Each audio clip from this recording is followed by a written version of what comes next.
And anyway, we'll hang on.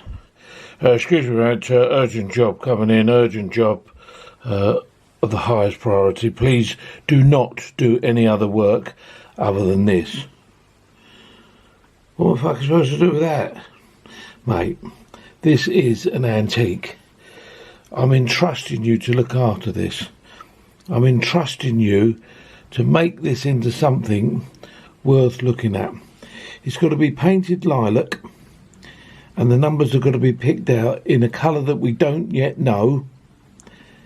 So the first thing I would do if I was you is put it into the bead blaster and see how it comes out.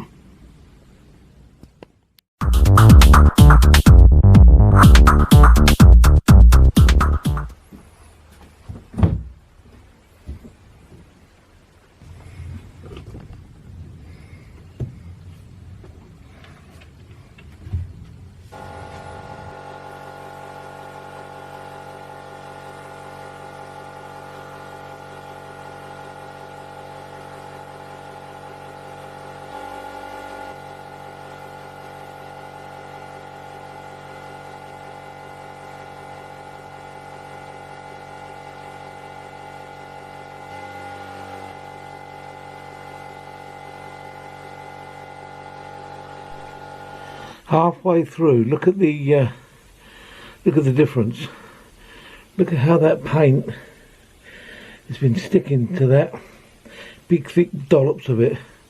Notice how this back edge is actually rippled. Also, that was the original intention, but now the paint that's been on it has covered all that up. Look how big the numbers are, because this one's still got loads of paint on it. Interesting, isn't it? There's a hell of a lot of paint on here, and if because this comes from a Victorian house, so that could be 100 years of paint on there. 100 years since that was brand new. Interesting, eh? And all the different colours that have potentially been on that over the years. I'm going to get it back to metal and then go again with the colour that they want.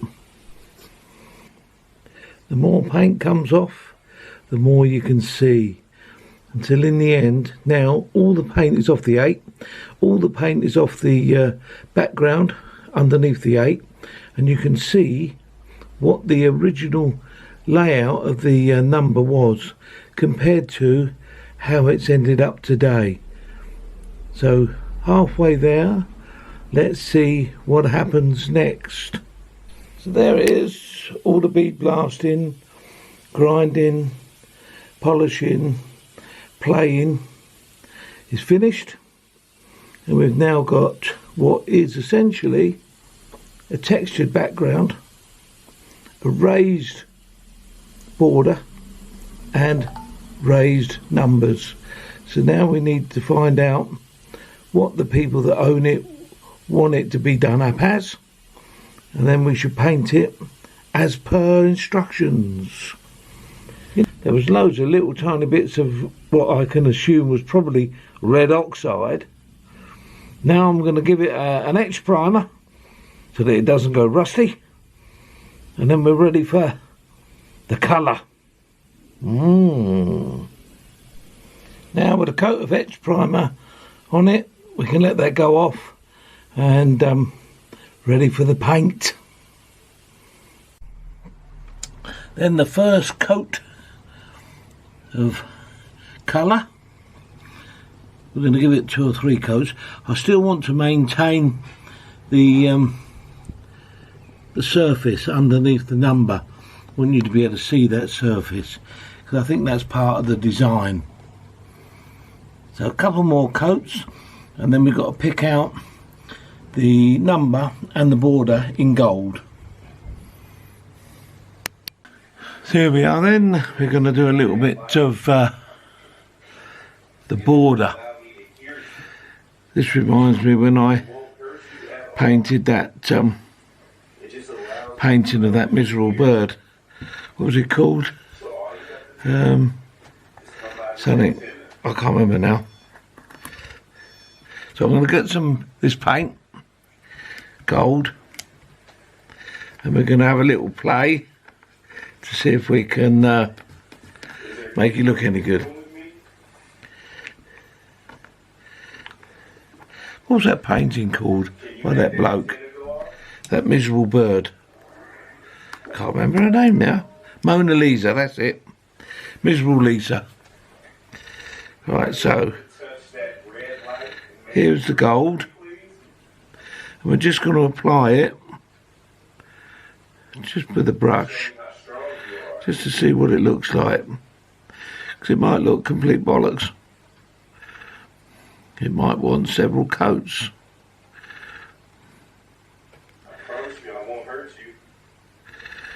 So you can see, look, you've got to be quite careful with it, because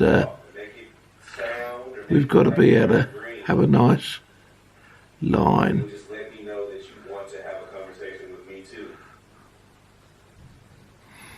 I ain't no good at painting, me.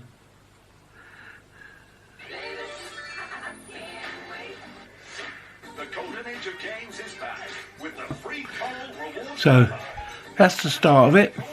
I'm going to continue on round here, and then you come back and have a look when I've been and done one circuit.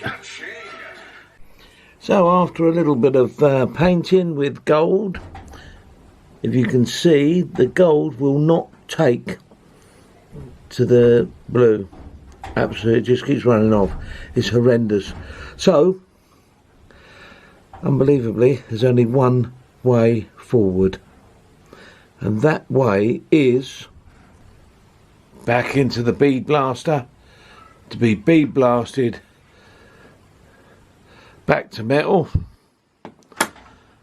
Got to start again.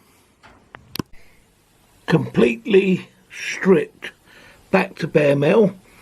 So let's have another go, see if we can get the desired results. I'm going to try a different method now. I'm going to spray it gold, then I'm going to mask the gold off with masking tape, then I'm going to spray it the bluey lilac. See how we get on with that. So going to spray it with this gold, and then once it's gone off, mask it up. First coat of gold, I'm going to give it about 3 coats of gold, then let it go off for about 2 days before I mask it up. Another coating of gold,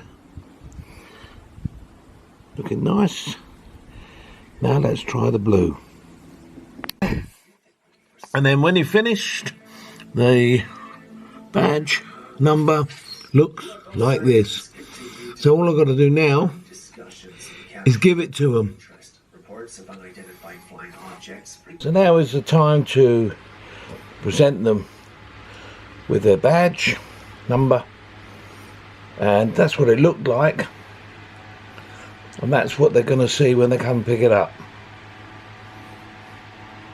Slightly different to what it was. I think it looks really nice. Let's see the look on their face when they see it. Ready? Go on then. Come on then. Alright then, you alright? What I'd like you to do is pick up the crisp box to see you can see what's underneath. God, it's heavy. There is a picture of the number as it was. So you can use that to see what it looked like. Now take the cloth off carefully. Ready? So you can see. Oh wow! Oh, that looks amazing. Oh my god. Oh, that's amazing. Whoa, that looks so good. That looks amazing. And you put new screws on it. Yeah, but look at the gold one, the soft screws, that's how they came. Oh my god. That is brilliant. This looks so good. It looks exactly how we Look at the wanted it to look. difference though, Whoa. between that and that. So that's quite good, isn't it? Wow. That. The amount of layers of paint that Oh must be. Yeah, my yeah. god, that is so Yeah. amazing. Oh my god. And those screws with those gold covers. It's amazing. Look He actually great. bought them like Did it? I found them by They are mistake Really? in a shop in the town. No way. Yeah, Wow. Look at the difference in that. That is incredible. Isn't it? It's gonna look so good. Yeah. Thank you so much. It's just a little Amazing. thing, isn't it? I No, love it looks it. brilliant. It's not Yeah. a little thing. Oh it's my massive. god, it's absolutely. So there you go then, that is the end of the Victorian house number. Just a simple restoration of a simple item, and hopefully looks really good on their house.